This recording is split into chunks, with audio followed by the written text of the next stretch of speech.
I don't know if I can hold back the profanity any longer, really, just on a personal note. I feel like I'm about to explode with F-bombs. With just the insanity and the lunacy of it all. It's just mind-blowing. The latest example is what's happening in Fukushima. And when I share with you what I'm going to share here, you won't believe it. I'm going to blow your mind here. You're going to be so pissed off and so angry about it, you're going to want to drop F-bombs too. So here it is. I mean, just a little bit of review. And the cover-up it's unbelievable, the media cover-up of this, how big this problem is for the future of all life in the Northern Hemisphere.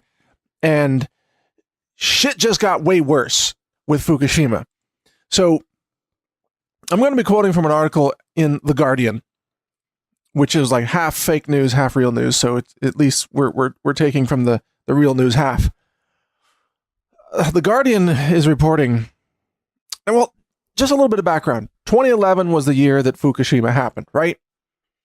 To refresh your memory, General Electric and a bunch of morons built the world's most toxic nuclear facility on a major earthquake fault line near the ocean where a tsunami was absolutely going to occur before very long. So they basically chose the spot for the nuclear reactor that would result in almost absolute certainty of a massive meltdown and nuclear contamination of the world. So this was just the dumbest thing ever. But of course, a bunch of corporations like General Electric, which I think owns a lot of media companies. I think they own NBC and so on. I don't know the whole family tree of the morons, but they own a lot of media companies. They needed to make a lot of money, so they sold Japan on this idea. Yeah, build a nuclear facility right in the path of the future tidal wave. It's going to be fine. We have batteries. And the batteries, of course, lasted a few hours and were washed away by the tidal wave, the tsunami. And the backup generators didn't work because they too were washed away. And basically, if you put a bunch of nuclear fuel rods with the world's most toxic nuclear fuel called MOX, containing plutonium-239, which is about the most toxic element known to mankind. If you build a system like that in the path of tidal waves, and you put in a bunch of MOX fuel that has a half-life of 24,000 years and is so incredibly toxic that it kills people with just seconds of exposure, then you're just begging for suicide. And that's how I feel about this right now, that humanity is a cult of suicidal morons who just can't wait to kill themselves. And I don't want to go with them. You know, I actually like to live, but I'm surrounded by a cabal of suicidal cultists who run the nuclear power industry and who run the government, who run the medical industry, the vaccine industry, the GMO industry, all that. They're just a bunch of suicidal morons. And they call themselves scientists. No, they're not. They're quacks. They're con artists. They're short-term, greed-driven hucksters. So they sold Japan on this idea of putting the most toxic nuclear fuel in the world in the path of a tsunami. And guess what? A tsunami came and took out the system, right? So you've got the Fukushima Daiichi power plant, which is actually, I think, 6 different reactors. 6 of them. And and they store the fuel in pools that are above ground so that they're subject to earthquakes and tsunamis. I mean, the brilliance of this plan, the absolute genius is just stunning. And they literally put the world's most toxic nuclear fuel in the most precarious place imaginable in the path of a massive tsunami on a major earthquake fault line. I mean, Jesus, people. Really? This is the world in which we live? These are the morons running the nuclear industry? Unbelievable. So that was 2011. Now, almost 6 years later, in March of 2017, it'll be 6 years. So almost 6 years later, suddenly radiation is spiking to insane levels. As The Guardian reports, it's an unimaginable level of radiation of 530 sieverts per hour being detected. Now, what's a sievert, you might ask? If you might normally see radiation reported in millisieverts, which is 1/1000th of a sievert, or microsieverts, which is 1/1,000,000th of a sievert. And it takes 1,000 microsieverts to equal 1 millisievert, and it takes 1,000 millisieverts to equal 1 sievert. In other words, it takes 1,000,000 microsieverts to equal 1 sievert. Does that make sense? It's all just unit conversion in the metric system. Thank God we have the metric system. Now, it only takes about 5 sieverts of exposure to kill you. That's the number to remember. 5 sieverts kills you if it's in a short enough period of time. Now, you can take some sieverts over an extended period of time. If you get 5 sieverts over 1 year, it's not going to kill you. You'll have some crazy toxic cancer effects and your hair might fall out, but it's not going to kill you. But if you get 5 sieverts, like in a couple of minutes or a couple of hours, you're going to die within about 30 days. Or at least most people will. It's like a 50% kill rate, okay? Now, the radiation level that's being detected in Fukushima reactor number 2 right now is 530 sieverts. In other words, it's over 100 times the intensity that would kill a human being, or would kill most humans, if they spent even a short duration with that kind of exposure. It's so crazy high that it fries the robots. So the robots are designed to withstand about a total of 2,000 sieverts. So you send a robot into this environment, and they've been trying to use the robots to find the fuel rods, and to clear them out. But the robots die after a couple of hours. It's like 3 or 4 hours, the robots are fried. They're gone because the radiation is so intense. It just fries the circuit boards of the robots. So when I'm reading this Guardian article and I'm realizing, holy crap, this is 530 sieverts per hour. Just to be clear, a sievert is a unit of radiation, but does not have a time component. So usually 530 sieverts would be described as per hour, just to be clear. So that's a lot of sieverts per hour in that space. It's crazy. It's a crazy level. Now, the robots that have been sent in there have been trying to find for 6 years where the fuel is.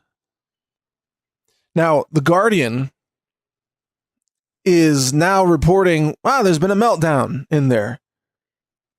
And it's such a huge meltdown that the fuel rods melted a hole, a 1 meter wide hole in the floor of the containment vessel.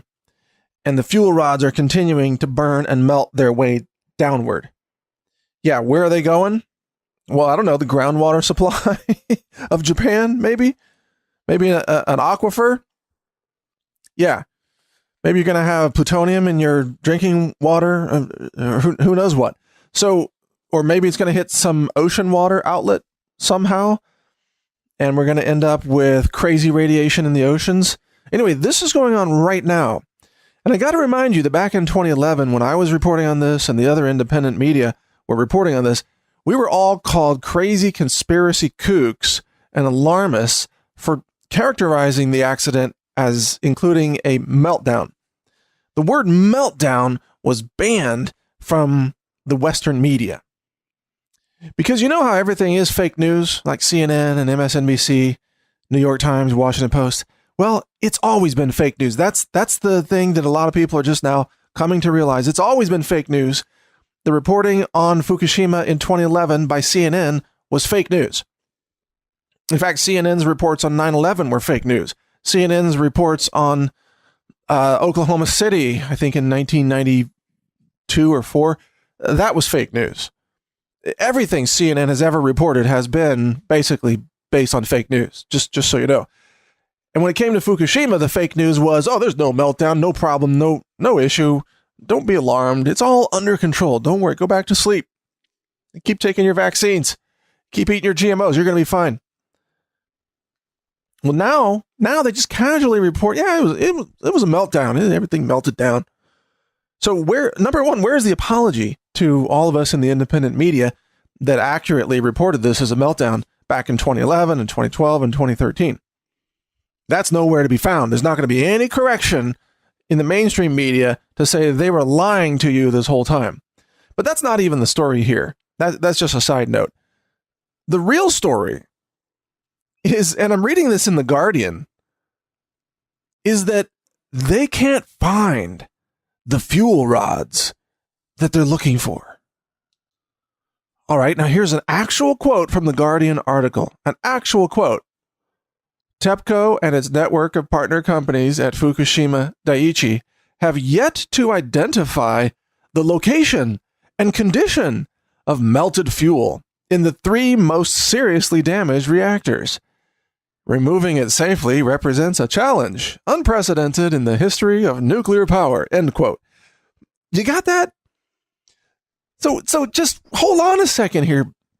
Beat your head against the wall if you need to get through this. 6 years after the meltdown, TEPCO doesn't know where the fuel rods are? Seriously? They don't know where the fuel rods are? They haven't removed them? They're melting through the floor? The robots are fried in a couple of hours? Ooh.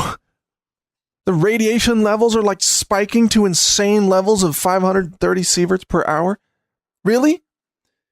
And you don't hear a peep about this from the Western media. For the most part, a few exceptions like The Guardian covering this, but for the most part, it's like, hey, everything's fine. Just go back to sleep. You're okay. Eat your Pop-Tarts. Buy a cereal with your coupons at the grocery store.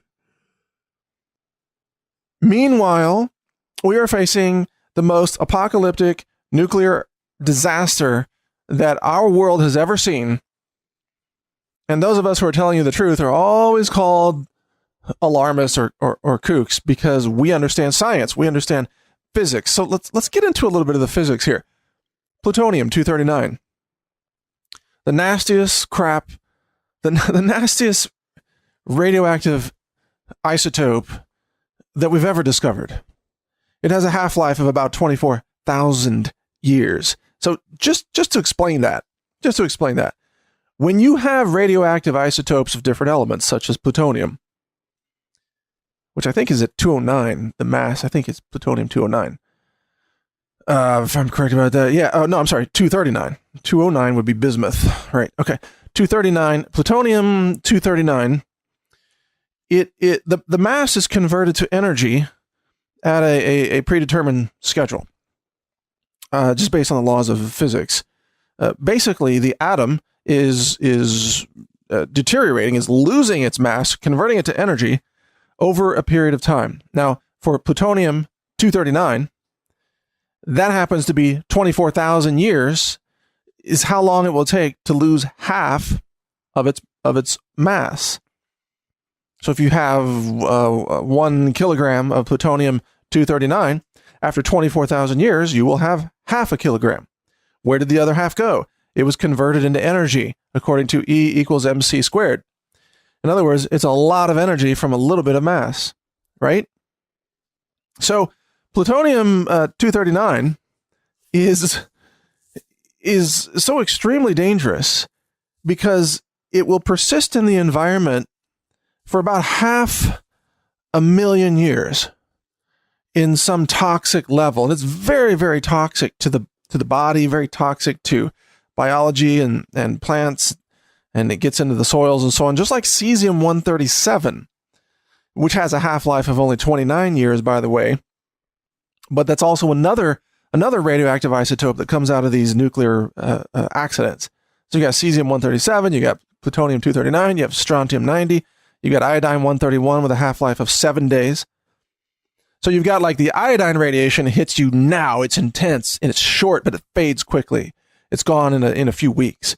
Then you got the cesium radiation, contaminates the soils for about 200 to 300 years. It's like medium level radiation. It's going to kill you, but it's going to take a few years to kill you while you're eating plants grown in cesium soil. And then the plutonium, that shit hangs around for 500,000 years and just basically poisons humanity, destroys the environment, makes large sections of the world essentially uninhabitable. Now, in Fukushima, you have all of this. You have the toxic cocktail recipe, the dirty bomb of the nuclear industry, all combined in a fuel called MOX. And MOX might as well just mean megatox or something. It's like the planet killer fuel. This is so bad that if aliens came to the planet and wanted to wipe out all life and all nature and poison the planet for a long time, they would use MOX. Not saying that aliens are going to do that. That would be stupid. I'm not even going to get into that subject right now. That would be stupid to destroy the planet. Moving on. MOX fuel is the dumbest idea ever in the history of humanity, and now it's completely out of control in Fukushima. It's burned a hole through the containment vessel, and they can't find it. And they can't even use robots because the robots die in hours, and they don't know where this fuel went. Now, here's the other thing. These fuel rods are just sort of randomly laying around just wherever they ended up after the tidal wave, okay? So you've got fuel rods that may be touching each other. They've got an outer shell, and as that outer shell melts away, just like it melted through the floor of the containment vessel, the outer shell of fuel rods can melt away and it can expose the fuel. And when a lot of these fuel rods come into close contact with each other, they basically achieve what's called criticality, which is almost like a dirty bomb explosion, almost. Not quite like a nuclear bomb detonation, but close to it. They can basically engage in very rapid conversion of mass to energy, because the heat causes the fuel rods to melt, and it breaks the outer containment. So a massive amount of heat causes all of this fuel to like melt into a pool, and then very, very bad things happen. You get too much of this in too much of a dense enclosed space, and basically it goes supercritical. You know what I mean? The physics of it are bad news for the scenario that we have right now. There is nothing to prevent all of this MOX fuel at Fukushima from achieving criticality right now. TEPCO is clueless. They don't even know where the fuel is. I just read you that line out of The Guardian. They have no idea where the fuel is. What's their quote? TEPCO has yet to identify the location and condition of melted fuel in the 3 most seriously damaged reactors. You got that? 6 years into this thing, they don't know where the fuel rods are in 3 out of the 6 reactors.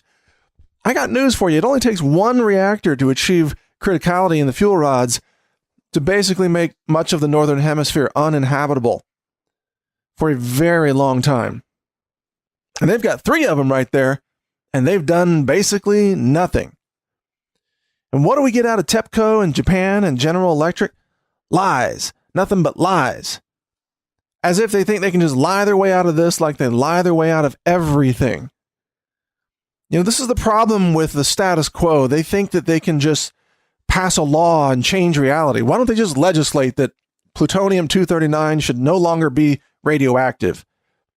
Maybe that's their solution. Just pass a law or take a vote on it and claim that the majority should rule against the laws of physics.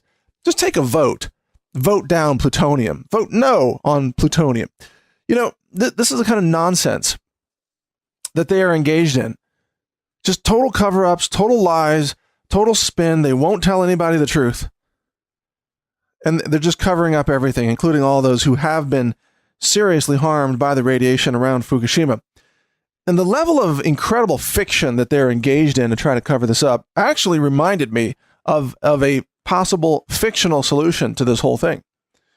Yeah, there's a solution to this. I know how to solve the Fukushima fuel rods situation. Superman. All we need is Superman. Superman can swoop in there, and as long as there's not any kryptonite in the MOX fuel, he can just pick up those fuel rods and separate them, keep them apart. That's what you want to do. You don't want them to go nuke.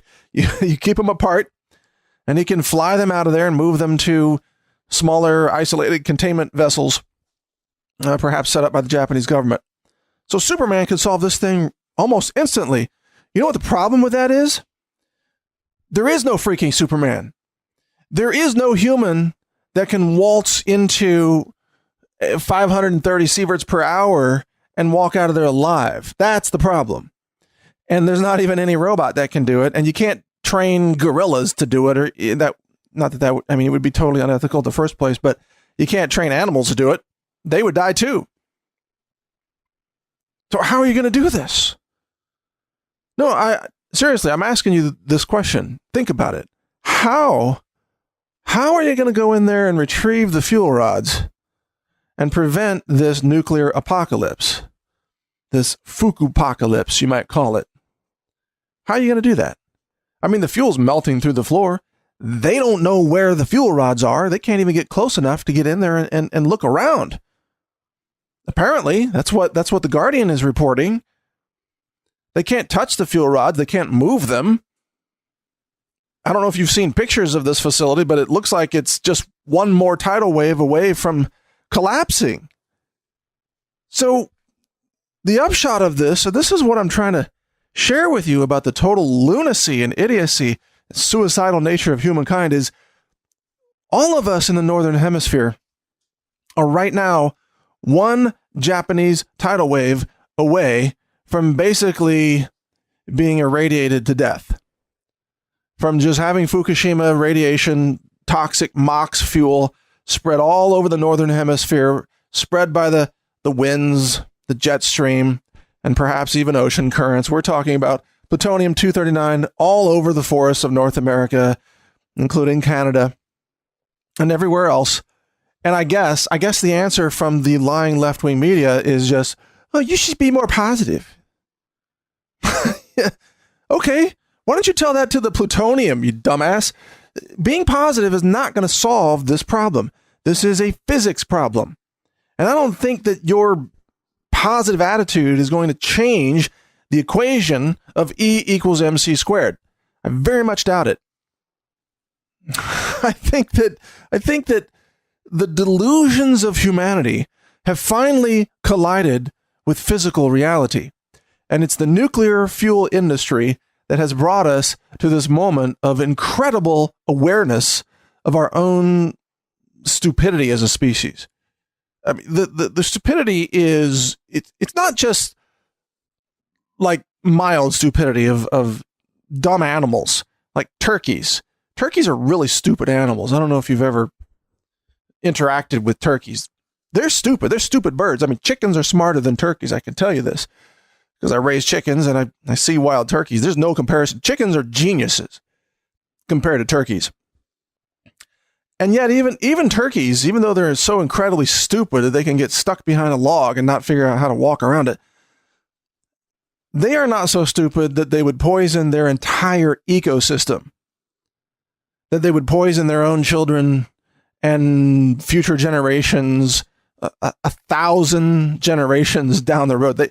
Turkeys would not do that. They're not that stupid. To achieve that level of stupidity, you have to go to humans. You have to go to the arrogant, fake science, nuclear excuse makers and nuclear industry promoters who are basically just setting up power plants to have an excuse to make more nuclear warheads. That's what it really comes down to. They need enriched uranium for their nuclear missile program. So they run this energy program as a front. It's basically a front. If they didn't need the nuclear weapons, they wouldn't need the nuclear energy plants. It's all just a giant con. Because there's a completely different nuclear power plant design that is self-regulating and that cannot have a meltdown. But the fuel that's used in that plant is not the kind of fuel that's useful to the nuclear war industry. So those kinds of plants are never built, even though they would be much safer for humanity. You got it? This is all about making nuclear warheads. So humanity has now committed really eventual suicide with this. And by the way, it just scratches the surface. I haven't even shared with you the other larger truth in this, which is that you've got hundreds of nuclear power plants all across America. I don't know what the actual number is, somewhere between 200 and 300 plants active at any given time.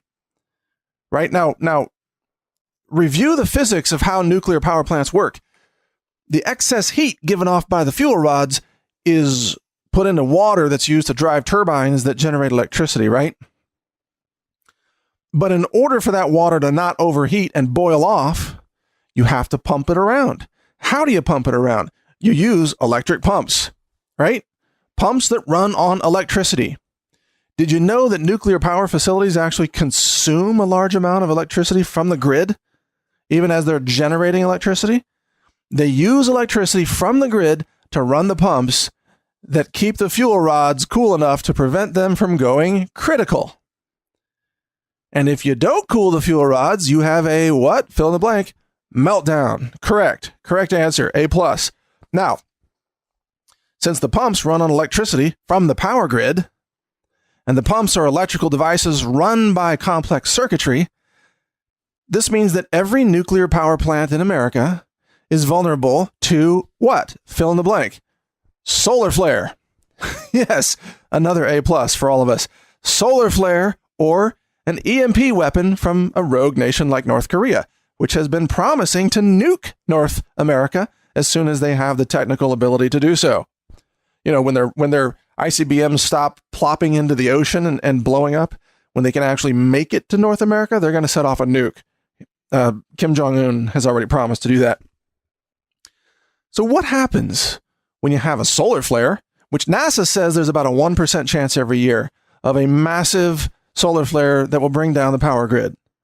All right? That's a NASA study. It's actually 12% every decade. So roughly 1% a year. Now, and the last Carrington event was in the 1800s. There's another one that can happen any given day. Any given day, it can happen.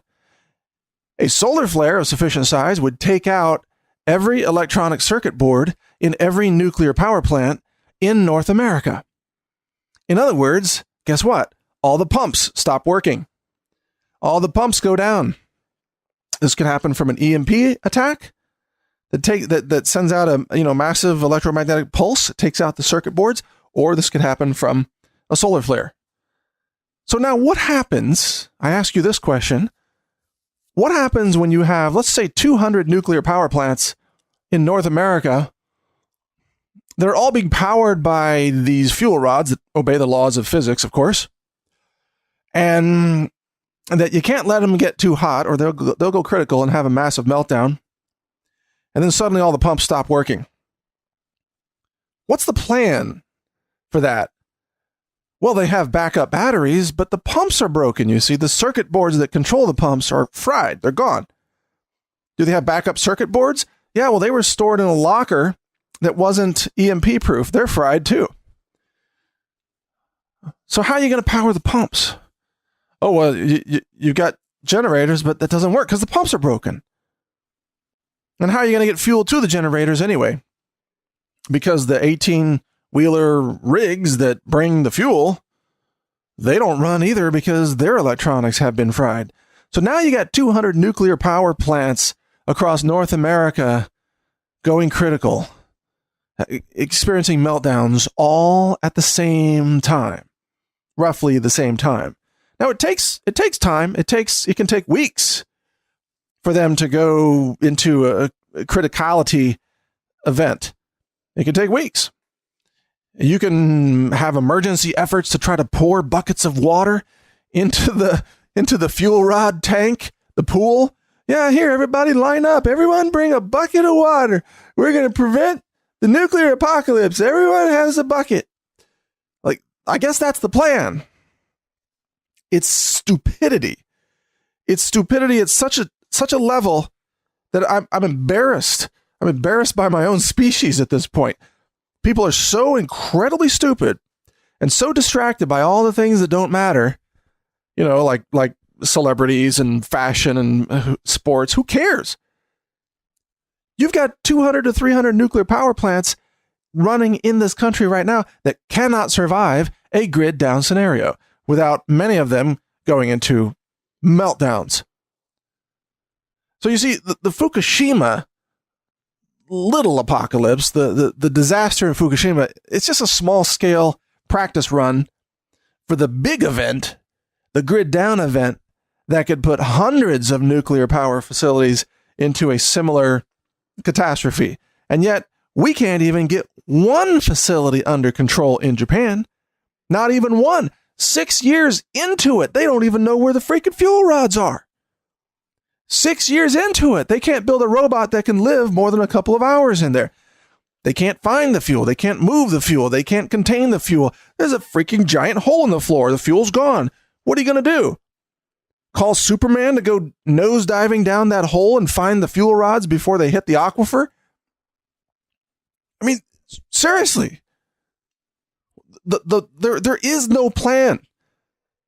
Stupidity now rules society on the big issues.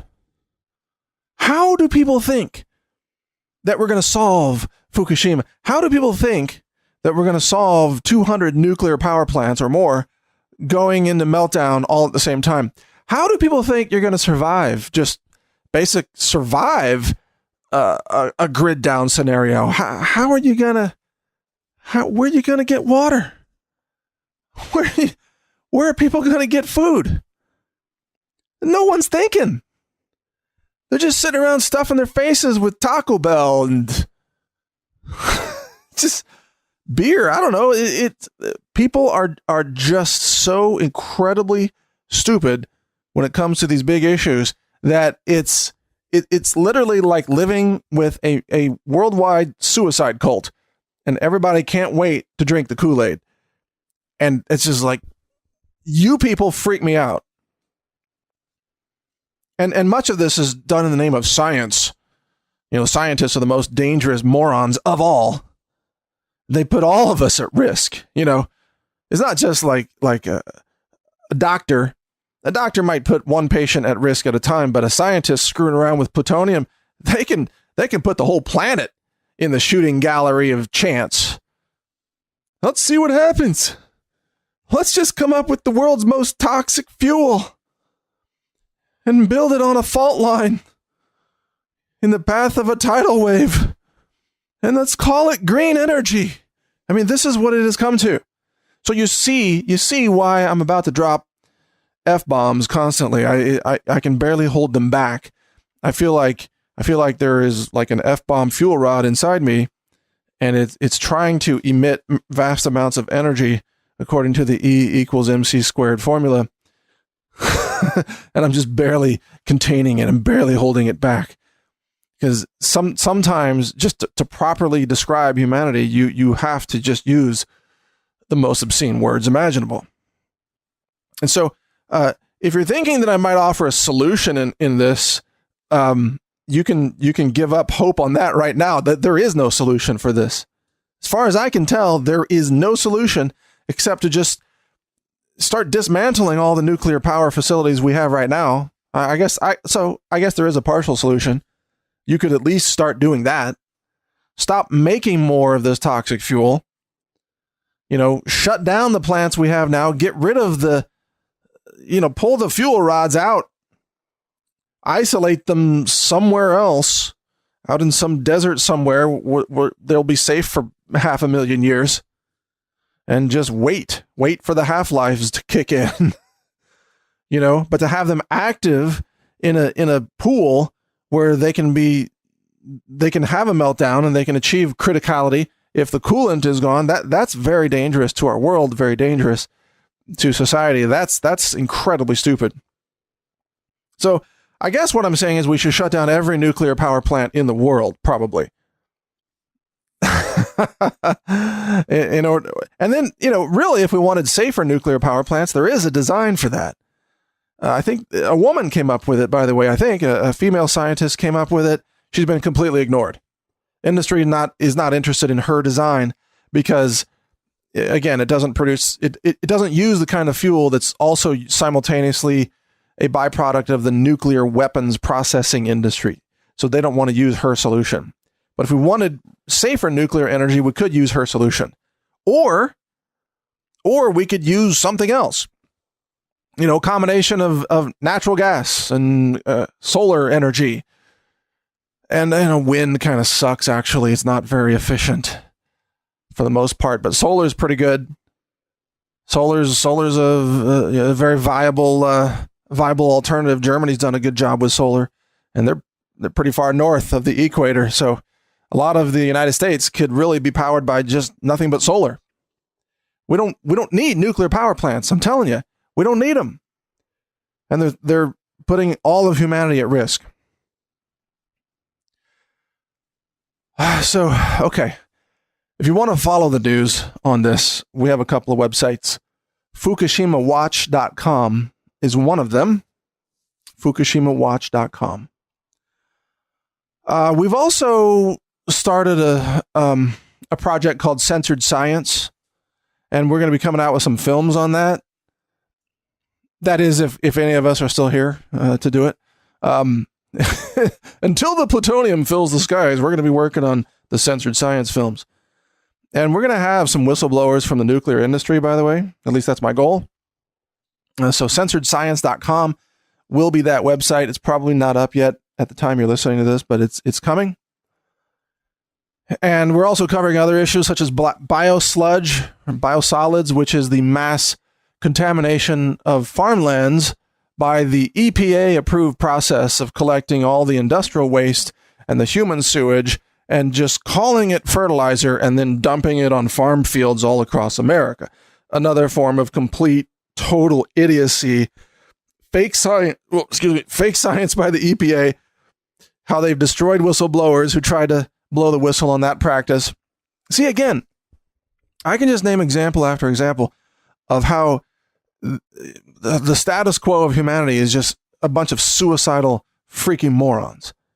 I mean, literally, they take human shit and industrial waste and they just call it fertilizer and they just spread it all over the farms with all the pharmaceuticals that are in it and all the heavy metals, the industrial waste, the hormone disruptors, the HRT drugs, the antibiotics, everything. They just spread it out there and then let cattle, like dairy cows, forage on that so that all your cow's milk is contaminated with all the stuff that got flushed down the drain in your city, including, all the cocaine and everything else. I mean, it's just insane. There's so many examples of the complete suicidal insanity of humanity. I don't know how any informed person can actually be optimistic in the short term.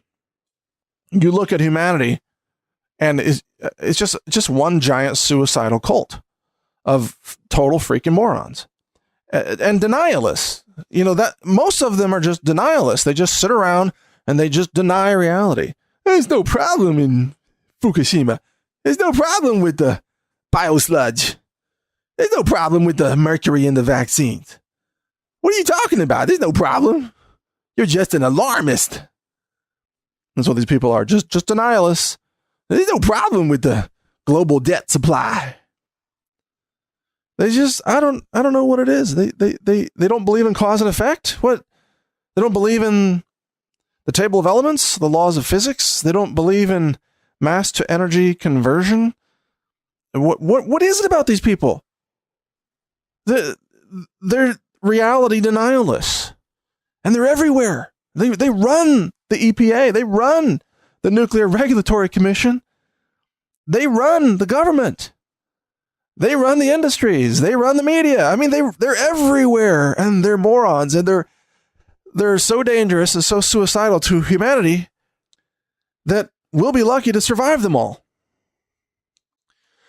So to conclude this, I have an amazing idea. All right, so I guess I do actually have a solution here at the end of this. Here's what we do. We take all of these suicidal morons who are running the vaccine industry, the toxic pharma industry, the toxic biotech industry, the toxic nuclear energy industry, and so on and so forth. We take them all. We give them like free tickets to something, and they show up, we grab them, and we hand every one of them a wrench. And then we take them over to Fukushima reactor number 2, and we line them up, and we say to each one of them, Your job is to go in and find a fuel rod. You've got 90 seconds. Go.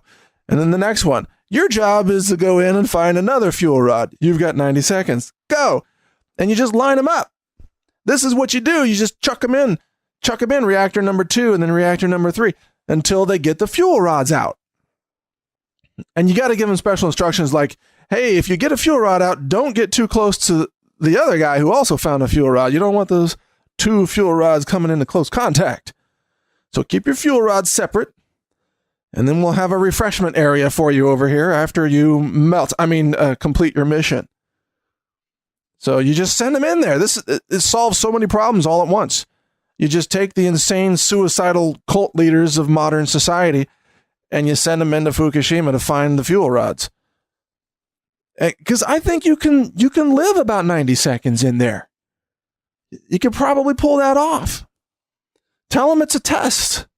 Tell them if they find a fuel rod, they get a government grant. They'll love that. They get a government grant and a coupon for $2 off Nature Valley fake granola bars. How about that? They'll love that shit. They're just stupid enough to fall for it. This is what we got to do. We got to take the people that caused this problem and force them to solve it. That's the answer. Line up all these ass hats and just send them in. And then build a monument to them or something. Monument celebrating the lives of the same ass hats who caused this problem and finally figured out a way to help solve it. That should be like the monument to the suicide cult of humanity, and we finally got rid of some of the assholes who caused this problem in the first place. That's what we should do. Call it the Fukushima Monument to Human Stupidity. And everybody wins the Darwin Award. When you find a fuel rod, you get a Darwin Award. How about that? In addition to the other benefits like the government grant. You win a Darwin Award too. Yep, that's what we should do. Told you we have solutions. We don't need Superman. We've got the morons who caused this problem. Line them up, send them in. Problem solved. All right. So obviously, I'm being a little snarky and satirical about that, but I hope you enjoy the comedy routine mixed in with this very serious message. I don't know what this means. I don't know how you're supposed to go about your day knowing that all of this is out there. I guess functionally all of us have to find ways to ignore it in the short term just to be able to function, right? Just to get through your day. You can't focus on this constantly. But I do want you to know what's really going on out there. And basically humanity at this point is pretty much effed. See, I held back the profanity right there because I have a little bit of self-control. Humanity is effed right now unless something drastic changes very, very soon. I don't know if that's going to happen. So I guess if it doesn't, I'll see you on the other side. Thanks for listening. This is Mike Adams, the Health Ranger, for healthrangerreport.com. Click subscribe to stay plugged in to the Health Ranger Report. If you'd like to help support this video and other videos like this, visit healthrangerstore.com, where everything we sell is laboratory tested for heavy metals and more. You'll find superfoods, storable survival foods, nutritional supplements, and a full line of synthetic chemical-free body soaps, shampoos, and oral care products. Everything we sell is non-GMO, and it's all completely free of chemical sweeteners, artificial colors, hydrogenated oils, and other toxic ingredients that you want to avoid. Find all this and much more at healthrangerstore.com.